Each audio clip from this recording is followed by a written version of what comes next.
Basilissa, John Buchan. When Vernon was a very little boy he was the sleepiest of mortals, but in the spring he had seasons of bad dreams, and breakfast became an idle meal. Mrs. Ganthny, greatly concerned, sent for Dr. Morton from Axby, and homely remedies were prescribed. "It is the spring fever," said the old man. "It gives the gout to me and nightmares to this baby. It brings lads and lasses together, and scatters young men about the world. An antique complaint, Mrs. Ganthny. But it will right itself, never fear. Vernon semper viret." Chuckling at his ancient joke, the doctor mounted his horse, leaving the nurse only half comforted. "What fidgets me," she told the housekeeper, "is the way his lordship holds his tongue. For usual he'll shout as lusty as a whelp. But now I finds him in the morning with his eyes like moons and his skin white and shiny, and never a cheep has he given the whole blessed night, with me laying next door, and it open, and a light sleeper at all times, Mrs. Wace, ma'am. Every year the dreams came, generally for his springs were spent at Sevens in the big new night nursery at the top of the west wing, which his parents had built not long before their death. It had 3 windows looking over the moorish flats which run up to the Lancashire fells, and from one window, by craning your neck, you could catch a glimpse of the sea. It was all hung, too, with a Chinese paper whereon pink and green parrots squatted in wonderful blue trees, and there seemed generally to be a wood fire burning. Vernon's recollections of his childish nightmare are hazy. He always found himself in a room different from the nursery and bigger, but with the same smell of wood smoke. People came and went, such as his nurse, the butler, Simon the head keeper, Uncle Appleby his guardian, Cousin Jennifer, the old woman who sold oranges in Axby, and a host of others. Nobody hindered them from going away, and they seemed to be pleading with him to come too. There was danger in the place, something was going to happen in that big room, and if by that time he was not gone there would be mischief. But it was quite clear to him that he could not go. He must stop there, with the wood smoke in his nostrils, and await the advent of a terrible something. But he was never quite sure of the nature of the compulsion. He had a notion that if he made a rush for the door at Uncle Appleby's heels he would be allowed to escape, but that somehow he would be behaving badly. Anyhow, the place put him into a sweat of fright, and Mrs. Ganthny looked darkly at him in the morning. Vernon was 9 before this odd spring dream began to take definite shape, at least he thinks he must have been about that age. The dream stage was emptying. There was nobody in the room now but himself, and he saw its details a little more clearly. It was not any apartment in the modern magnificence of Sevens. Rather it looked like one of the big old panel chambers which the boy remembered from visits to Midland country houses, where he had arrived after dark and had been put to sleep in a great bed in a place lit with dancing firelight. In the morning it had looked only an ordinary big room, but at that hour of the evening it had seemed an enchanted citadel. The dream room was not unlike these, for there was the scent of a wood fire and there were dancing shadows, but he could not see clearly the walls or the ceiling, and there was no bed. In one corner was a door which led to the outer world, and through this he knew that he might on no account pass. Another door faced him, and he knew that he had only to turn the handle and enter it. But he did not want to, for he understood quite clearly what was beyond. There was another room like the first one, but he knew nothing about it, except that opposite the entrance another door led out of it. Beyond was a third chamber, and so on interminably. There seemed to the boy no end to this fantastic suite. He thought of it as a great snake of masonry, winding up hill and down dale away to the fells or the sea. Yes, but there was an end. Somewhere far away in one of the rooms was a terror waiting on him, or, as he feared, coming towards him. Even now it might be flitting from room to room, every minute bringing its soft tread nearer to the chamber of the wood fire. About this time of life the dream was an unmitigated horror. Once it came while he was ill with a childish fever, and it sent his temperature up to a point which brought Dr. Morton galloping from Axby. In his waking hours he did not, as a rule, remember it clearly, but during the fever, asleep and awake, that sinuous building, one room thick, with each room opening from the other, was never away from his thoughts. It fretted him to think that outside were the cheerful moors where he hunted for plovers' eggs, and that only a thin wall of stone kept him from pleasant homely things. The thought used to comfort him for a moment when he was awake, but in the dream it never came near him. asleep. The whole world seemed one suite of rooms, and he, a forlorn little prisoner, doomed to wait grimly on the slow coming through the many doors of a fear which transcended word and thought. He was a silent, self-absorbed boy, and though the fact of his nightmares was patent to the little household, the details remained locked in his heart. Not even to Uncle Appleby would he tell them when that gentleman, hurriedly kind, came down to visit his convalescent ward.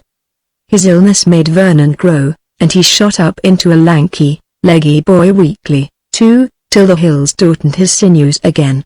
His Greek blood, his grandmother had been a Carolites, had given him a face curiously like the young Byron, with a finely cut brow and nostrils, and hauteur in the full lips. But Vernon had no Byronic pallor, for his upland home kept him sunburnt and weather-beaten, and below his straight Greek brows shone a pair of grey and steadfast and very English eyes. He was about 15, so he thinks, when he made the great discovery. The dream had become almost a custom now. It came in April at Sevens during the Easter holidays, a night's discomfort. It was now scarcely more, in the rush and glory of the spring fishing. There was a moment of the old wild heart fluttering, but a boy's fancy is quickly dulled, and the endless corridors were now more of a prison than a witch's antechamber. By this time, with the help of his diary, he had fixed the date of the dream. It came regularly on the night of the first Monday of April. Now the year one speak of, he had been on a long expedition into the hills, and had stridden homewards at a steady 4 miles an hour among the gleams and shadows of an April twilight. He was alone at Sevens, so he had his supper in the big library, where afterwards he sat watching the leaping flames in the open stone hearth. He was very weary, and sleep fell upon him in his chair. He found himself in the wood smoke chamber, and before him the door leading to the unknown. But it was no indefinite fear that lay beyond. He knew clearly, though how he knew he could not tell, that each year the something came one room nearer, and was even now but 10 rooms off. In 10 years his own door would open, and then he woke in the small hours, chilled and mazed, but with a curious new assurance in his heart. Hitherto the nightmare had left him in gross terror, unable to endure prospect of its recurrence, till the kindly forgetfulness of youth had soothed him. But now, though his nerves were tense with fright, he perceived that there was a limit to the mystery. Some day it must declare itself, and fight on equal terms.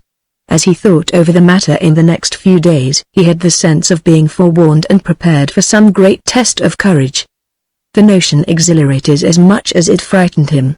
Late at night, or on soft dripping days, or at any moment of lessened vitality, he would bitterly wish that he had been born an ordinary mortal. But on a keen morning of frost, when he rubbed himself warm after a cold tub, or at high noon of summer, the adventure of the dream almost pleased him. Unconsciously he braced himself to a harder discipline. His fitness, moral and physical, became his chief interest, for reasons which would have been unintelligible to his friends and more so to his masters. He passed through school an aloof and splendid figure, magnificently athletic, with a brain as well as a perfect body, a good fellow in everybody's opinion, but a grave one. He had no intimates, and never shared the secret of the spring dream. For some reason which he could not tell, he would have burnt his hand off rather than breathe a hint of it. Pure terror absolves from all conventions and demands a confidant, so terror, I think, must have largely departed from the nightmare as he grew older. Fear, indeed, remained, and awe and disquiet, but these are human things, whereas terror is of hell. Had he told anyone, he would no doubt have become self-conscious and felt acutely his difference from other people. As it was, he was an ordinary schoolboy, much beloved, and, except at odd moments, unaware of any brooding destiny. As he grew up and his ambition awoke, the moments when he remembered the dream were apparent to be disagreeable, for a boy's ambitions are strictly conventional and his soul revolts at the abnormal. By the time he was ready for the university he wanted above all things to run the mile a second faster than anyone else, and had vague hopes of exploring wild countries. For most of the year he lived with these hopes and was happy. Then came April, and for a short season he was groping in dark places.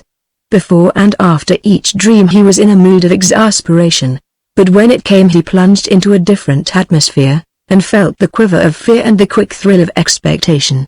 One year, in the unsettled moods of 19, he made an attempt to avoid it.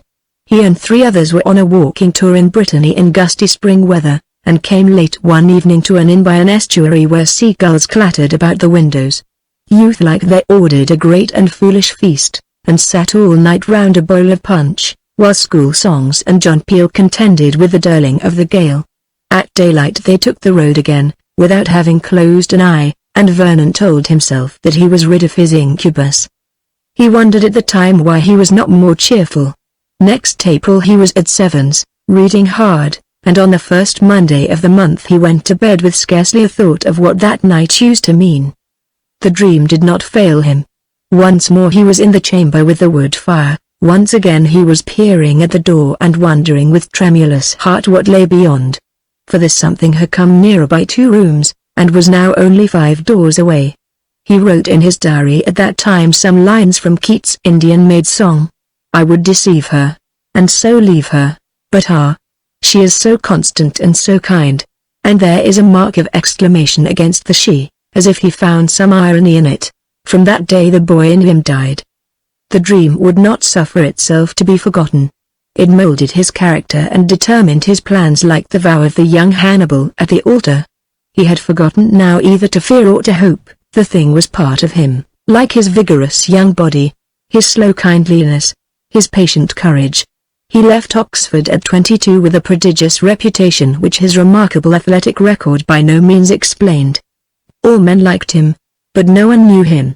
He had 1,000 acquaintances and 100 friends, but no comrade. There was a sense of brooding power about him which attracted and repelled his little world. No one forecast any special career for him. Indeed, it seemed almost disrespectful to condescend upon such details. It was not what Vernon would do that fired the imagination of his fellows, but what they dimly conceived that he already was.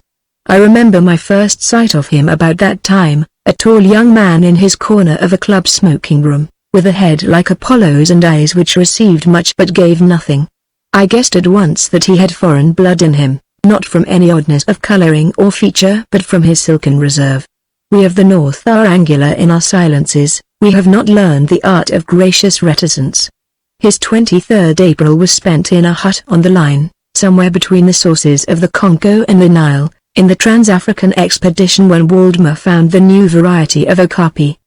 The following April I was in his company in a tent far up on the shoulder of a Kashmir mountain. On the first Monday of the month we had had a heavy day of Travis, and that night I was asleep almost before my weary limbs were tucked into my kaross. I knew nothing of Vernon's dream, but next morning I remember that I remarked a certain heaviness of eye, and wondered idly if the frame of this Greek divinity was as tough as it was shapely. Next year Vernon left England early in March. He had resolved to visit again his grandmother's country and to indulge his passion for cruising in new waters. His 20-ton yawl was sent as deck cargo to Patras, while he followed by way of Venice. He brought one man with him from Wivenhoe, a lean gypsy lad called Martel, and for his other hand he found an Epiarot at Corfu, who bore a string of names that began with Constantine. From Patras with a west wind they made good sailing up the Gulf of Corinth, and, passing through the canal, came in the last days of March to the Piraeus. In that place of polyglot speech, whistling engines, and the odor of gas works, they delayed only for water and supplies, and presently had rounded Sunium, and were beating up the Euripus with the Attic hills rising sharp and clear in the spring sunlight. Vernon had no plan. It was a joy to him to be alone with the racing seas and the dancing winds, to scud past little headlands, pink and white with blossom, or to lie of a night in some hidden bay beneath the thymy crags. It was his habit on his journeys to discard the clothes of civilization. In a blue jersey and old corduroy trousers, bareheaded and barefooted, he steered his craft and waited on the passing of the hours. Like an acolyte before the temple gate, he believed himself to be on the threshold of a new life. Trouble began under the snows of Pelion as they turned the north end of Ubia. On the morning of the first Monday in April the light west winds died away, and Sirocco blew harshly from the south. By midday it was half a gale, and in those yeasty shallow seas with an iron coast on the port the prospect looked doubtful. The nearest harbour was 20 miles distant, and as no one of the crew had been there before it was a question if they could make it by nightfall. With the evening the gale increased, and Constantine advised a retreat from the maze of rocky islands to the safer deeps of the Aegean. It was a hard night for the three, and there was no chance of sleep. More by luck than skill they escaped the butt of Skiathos, and the first light found them far to the east among the long seas of the North Aegean, well on the way to Lemnos. By 8 o'clock the gale had blown itself out, and three soaked and chilly mortals relaxed their vigil. Soon bacon was frizzling on the cuddy stove, and hot coffee and dry clothes restored them to comfort. The sky cleared, and in bright sunlight, with the dregs of the gale behind him, Vernon stood in for the mainland, where the white crest of Olympus hung in the northern heavens. In the late afternoon they came into a little bay carved from the side of a high mountain. The slopes were gay with flowers, yellow and white and scarlet, and the young green of crops showed in the clearings. Among the thyme a flock of goats was browsing, shepherded by a little girl in a saffron skirt, who sang shrilly in snatches. Midway in the bay and just above the anchorage rose a great white building, which showed to seaward a blank white wall pierced with a few narrow windows. At first sight Vernon took it for a monastery, but a look through the glasses convinced him that its purpose was not religious. Once it had been fortified, and even now a broad causeway ran between it and the sea, which looked as if it had once held guns. The architecture was a jumble, showing here the enriched Gothic of Venice and the straight lines and round arches of the East.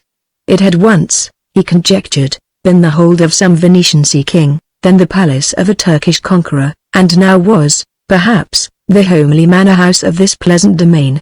A fishing boat was putting out from the shore. He hailed its occupant and asked who owned the castle. The man crossed himself and spat overboard. "Basilissa," he said, and turned his eyes seaward. Vernon called Constantine from the bows and asked him what the word might mean. The Epiarot crossed himself also before he spoke. "It is the lady of the land," he said, in a hushed voice. "It is the great witch who is the devil's bride. In old days in spring they made sacrifice to her, but they say her power is dying now. In my country we do not speak her name, but elsewhere they call her queen." The man's bluff sailorly assurance had disappeared, and as Vernon stared at him in bewilderment he stammered and averted his eyes. By supper time he had recovered himself, and the weather-beaten three made such a meal as befits those who have faced danger together. Afterwards Vernon, as was his custom, sat alone in the stern, smoking and thinking his thoughts. He wrote up his diary with the ship's lantern beside him, while overhead the starless velvet sky seemed to hang low and soft like an awning. Little fires burned on the shore at which folk were cooking food. He could hear their voices, and from the keep one single lit window made an eye in the night.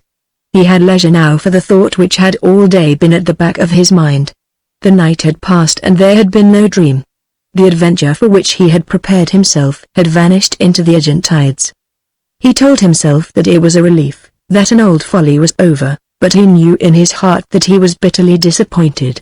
The fates had prepared the stage and rung up the curtain without providing the play. He had been fooled, and somehow the zest and savor of life had gone from him. No man can be strung high and then find his preparation idle without suffering a cruel recoil. As he scribbled idly in his diary he found some trouble about dates. Down in his bunk was a sheaf of Greek papers bought at the Piraeus and still unlooked at. He fetched them up and turned them over with a growing mystification. There was something very odd about the business. One gets hazy about dates at sea, but he could have sworn that he had made no mistake. Yet here it was down in black and white, for there was no question about the number of days since he left the Piraeus. The day was not Tuesday, as he had believed, but Monday, the first Monday of April. He stood up with a beating heart and that sense of unseen hands which comes to all men once or twice in their lives. The night was yet to come, and with it the end of the dream. Suddenly he was glad, absurdly glad, he could almost have wept with the joy of it. And then he was conscious for the first time of the strangeness of the place in which he had anchored. The night was dark over him like a shell, enclosing the half-moon of Bay and its one-lit dwelling. The great hills, unseen but felt, ran up to snows, warding it off from a profane world. His nerves tingled with a joyful anticipation. Something, some wonderful thing, was coming to him out of the darkness. Under an impulse for which he could give no reason, he called Constantine and gave his orders. Let him be ready to sail at any moment. A possible thing, for there was a light breeze offshore. Also let the yacht's dinghy be ready in case he wanted it. Then Vernon sat himself down again in the stern beside the lantern, and waited. He was dreaming, and did not hear the sound of oars or the grating of a boat alongside. Suddenly he found a face looking at him in the ring of lamplight, an old bearded face curiously wrinkled. The eyes, which were grave and penetrating, scanned him for a second or two, and then a voice spoke. "Will the signor come with me? There is work for him to do this night." Vernon rose obediently. He had waited for this call these many years, and he was there to answer it. He went below and put a loaded revolver in his trouser pocket, and then dropped over the yacht's side into a cockleshell of a boat. The messenger took the oars and rowed for the point of light on shore. A middle-aged woman stood on a rock above the tide, holding a small lantern. In its thin flicker he made out a person with the air and dress of a French maid. She cast one glance at Vernon, and then turned wearily to the other. "Fool, Maitri," she said. "You have brought a peasant." "Nay," said the old man. "He is no peasant. He is a signor, and as I judge, a man of his hands." The woman passed the light of her lantern over Vernon's form and face. "His dress is a peasant's, but such clothes may be a nobleman's whim." "I have heard it of the English." "I am English," said Vernon in French. She turned on him with a quick movement of relief. "You're English and a gentleman? But I know nothing of you, only that you have come out of the sea. Up in the house we women are alone, and my mistress has death to face, or a worse than death. We have no claim on you, and if you give us your service it means danger." "Ah, what danger?" "The boat is waiting. You have time to go back and go away and forget that you have seen this accursed place. But, zero monsieur, if you hope for heaven and have pity on a defenseless angel, you will not leave us." "I am ready," said Vernon. "God's mercy." She sighed, and, seizing his arm, drew him up the steep causeway, while the old man went ahead with the lantern. Now and then she cast anxious glances to the right where the little fires of the fishers twinkled along the shore. Then came a point when the three entered a narrow uphill road, where rocky steps had been cut in a tamarisk thicket. She spoke low in French to Vernon's ear. "My mistress is the last of her line, you figure, a girl with a wild estate and a father long dead. She is good and gracious, as I who have tended her can witness.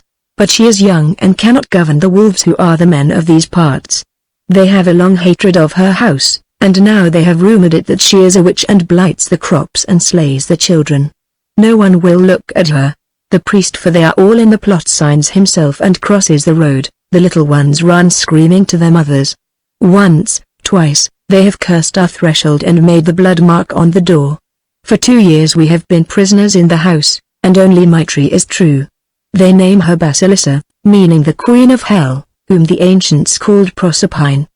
There is no babe but it will faint with fright if it casts eyes on her, and she is mild and innocent as Mother Mary." The woman stopped at a little door and in a high wall of masonry. "Nay, wait and hear me out. It is better that you hear the tale from me than from her. Maitri has the gossip of the place through his daughter's husband, and the word has gone round to burn the witch out. The winter in the hills has been cruel, and they blame their sorrow on her. The dark of the moon in April is the time fixed, for they say that a witch has power only in moonlight. This is the night, and down on the shore the fishers are gathered. The men from the hills are in the higher woods. Have they a leader?" Vernon asked. "A leader?" Her voice echoed shrilly. "But that is the worst of our terrors. There is one Vlastos, a lord in the mountains, who saw my mistress a year ago as she looked from the balcony at the swallow singing, and was filled with a passion for her. He has persecuted her since with his desires. He is a king among these savages, being himself a very wolf in man's flesh. We have denied him, but he persists, and this night he announces that he comes for an answer. He offers to save her if she will trust him, but what is the honor of his kind? He is like a brute out of a cave. It were better for my lady to go to God in the fire than to meet all hell in his arms. But this night we must choose, unless you prove a savior." "Did you see my boat anchor in the bay?" Vernon asked, though he already knew the answer. "But no," she said. "We live only to the landward side of the house. My lady told me that God would send a man to our aid, and I bade Maitri fetch him." The door was unlocked and the three climbed a staircase which seemed to follow the wall of a round tower. Presently they came into a stone hall with curious hangings like the old banners in a church. From the open flame of the lantern another was kindled, and the light showed a desolate place with crumbling mosaics on the floor and plaster dropping from the cornices. Through another corridor they went, where the air blew warmer and there was that indefinable scent which comes from human habitation. Then came a door which the woman held open for Vernon to enter. "Wait there, monsieur," she said. "My mistress will come to you." It was his own room, where annually he had waited with a fluttering heart since he was a child at Sevens. A fire of wood, some resinous thing like juniper, burned on the hearth, and spirals of blue smoke escaped the stone chimney and filled the air with their pungent fragrance. On a Spanish cabinet stood an antique silver lamp, and there was a great blue Chinese vase filled with spring flowers. Soft Turcoman rugs covered the wooden floor. Vernon noted every detail, for never before had he been able to see his room clearly. A woman had lived here, for an embroidery frame lay on a table and there were silken cushions on the low divans. And facing him in the other wall there was a door. In the old days he had regarded it with vague terror in his soul. Now he looked at it with the hungry gladness with which a traveler sees again the familiar objects of home. The hour of his destiny had struck. The thing for which he had trained himself in body and spirit was about to reveal itself in that doorway. It opened, and a girl entered. She was tall and very slim, and moved with the free grace of a boy. She trod the floor like one walking in spring meadows. Her little head on the flower-like neck was bent sideways as if she were listening, and her eyes had the strange disquieting innocence of a child's. Yet she was a grown woman, nobly made, and lithe and supple as Artemis herself when she ranged with her maidens through the moonlit glades. Her face had the delicate pallor of pure health, and above it the masses of dark hair were bound with a thin gold circlet. She wore a gown of some soft white stuff, and had thrown over it a cloak of russet furs. For a second or so it seemed to Vernon she looked at him as he stood tense and expectant like a runner at the start. Then the hesitation fled from her face. She ran to him with the confidence of a child who has waited long for the coming of a friend and has grown lonely and fearful. She gave him both her hands and in her tall pride looked him full in the eyes.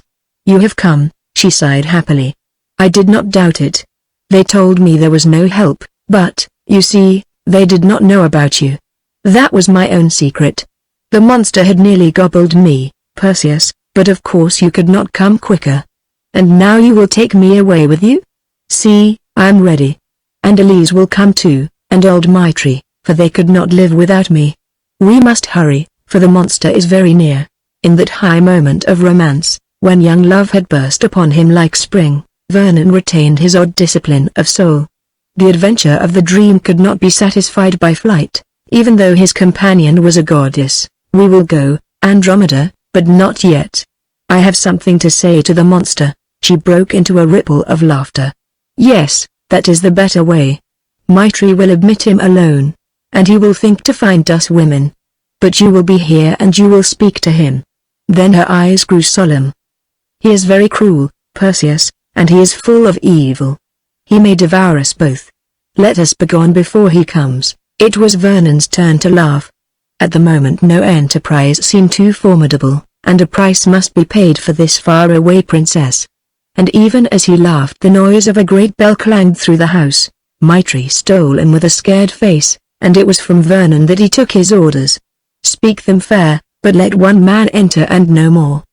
Bring him here, and see that the gate is barred behind him. After that make ready for the road." Then to the girl, "Take off your cloak and wait here as if you were expecting him. I will stand behind the screen. Have no fear, for I will have him covered, and I will shoot him like a dog if he lays a finger on you." From the shelter of the screen Vernon saw the door open and a man enter. He was a big fellow of the common mountain type, gorgeously dressed in a uniform of white and crimson, with boots of yellow untanned leather, and a belt full of weapons. He was handsome in a coarse way, but his slanting eyes and the heavy lips scarcely hidden by the curling mustaches were ugly and sinister. He smiled, showing his white teeth, and spoke hurriedly in the guttural Greek of the north. The girl shivered at the sound of his voice, and to the watcher it seemed like Pan pursuing one of Diane's nymphs. "You have no choice, my queen," he was saying. "I have 100 men at the gate who will do my bidding, and protect you against these fools of villagers till you are safe with me at Luco. But if you refuse me, I cannot hold the people. They will burn the place over your head, and by tomorrow's morn these walls will be smoldering ashes with your fair body in the midst of them." Then his wooing became rougher. The satyr awoke in his passionate eyes. "Nay, you are mine, whether you will it or not. I and my folk will carry you off when the trouble begins. Take your choice, my girl, whether you will go with a good grace, or trust up behind a servant. We have rough ways in the hills with ungracious wenches. I am going away," she whispered, "but not with you." The man laughed. "Have you fetched down friend Michael and his angels to help you? By St. John the Hunter, I would I had a rival. I would carve him prettily for the sake of your sweet flesh." Vernon kicked aside the screen. "You will have your chance," he said. "I am ready." Vlastos stepped back with his hand at his belt. "Who in the devil's name are you?" he asked. "One who would dispute the lady with you," said Vernon. The man had recovered his confidence. "I know nothing of you or whence you come, but tonight I am merciful. I give you 10 seconds to disappear. If not, I will spit you, my fine cock, and you will roast in this oven." "Nevertheless the lady goes with me," said Vernon, smiling. Vlastos plucked a whistle from his belt, but before it reached his mouth he was looking into the barrel of Vernon's revolver. "Pitch that thing on the floor," came a command. "Not there. Behind me. Off with that belt and give it to the lady. Quick, my friend." The dancing grey eyes dominated the somber black ones. Vlastos flung down the whistle, and slowly removed the belt with its silver-mounted pistols and its brace of knives. "Put up your weapon," he muttered, "and fight me for her, as a man should." "I ask nothing better," said Vernon, and he laid his revolver in the girl's lap. He had expected a fight with fists, and was not prepared for what followed. Vlastos sprang at him like a wild beast and clasped him round the waist. He was swung off his feet in a grip that seemed more than human. For a second or two he swayed to and fro, recovered himself, and by a back-heel stroke forced his assailant to relax a little. Then, locked together in the middle of the room, the struggle began. Dimly out of a corner of his eye he saw the girl pick up the silver lamp and stand by the door holding it high. Vernon had learned the rudiments of wrestling among the dalesmen of the north, but now he was dealing with one who followed no ordinary methods. It was a contest of sheer physical power. Vlastos was a stone or two heavier, and had an uncommon length of arm, but he was clumsily made, and flabby from gross living. Vernon was spare and hard and clean, but he lacked one advantage: he had never striven with a man save in friendly games, and the other was bred to kill. For a minute or two they swayed and stumbled, while Vernon strove for the Old Westmoreland inside click. Every second brought him nearer to it, while the other's face was pressed close to his shoulder. Suddenly he felt a sharp pain. Teeth met in his flesh, and there was the jar and shiver of a torn muscle. The thing sickened him, and his grip slackened. In a moment Vlastos had swung him over in a stranglehold, and had his neck bent almost to breaking. On the sickness followed a revulsion of fierce anger. He was contending not with a man, but with some shaggy beast from the thicket. The passion brought out the extra power which is dormant in us all against the last extremity. 2 years before he had been mauled by a leopard on the Congo, and had clutched its throat with his hand and torn the life out. Such and no other was his antagonist. He was fighting with one who knew no code, and would gouge his eyes if he got the chance. The fear which had sickened him was driven out by fury. This wolf should go the way of other wolves who dared to strive with man. By a mighty effort he got his right arm free, and though his own neck was in torture, he forced Vlastos' chin upward. It was a struggle of sheer endurance, till with a snarl the other slackened his pressure. Vernon slipped from his grasp, gave back a step, and then leapt for the undergrip. He seemed possessed with unholy strength, for the barrel of the man gave in his embrace. A rib cracked, and as they swayed to the breaststroke, he felt the breath of his opponent coming in harsh gasps. It was the end, for with a twist which unlocked his arms he swung him high, and hurled him towards the fireplace. The head crashed on the stone hearth, and the man lay stunned among the blue jets of wood smoke. Vernon turned dizzily to the girl. She stood, statue-like, with the lamp in her hand, and beside her huddled Maitri and Elise. "Bring ropes," he cried to the servants. "We will truss up this beast." The other wolves will find him and learn a lesson.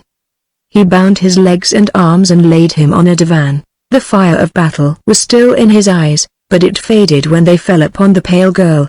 A great pity and tenderness filled him.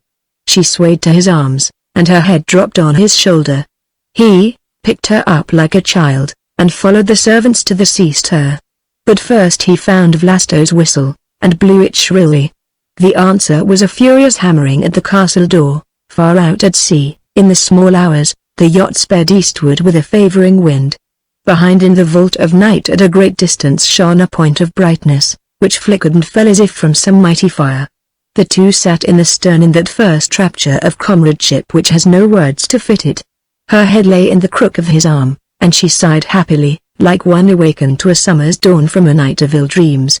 At last he spoke. "Do you know that I have been looking for you for 20 years?" She nestled closer to him, "And I," she said, "have been waiting on you from the beginning of the world."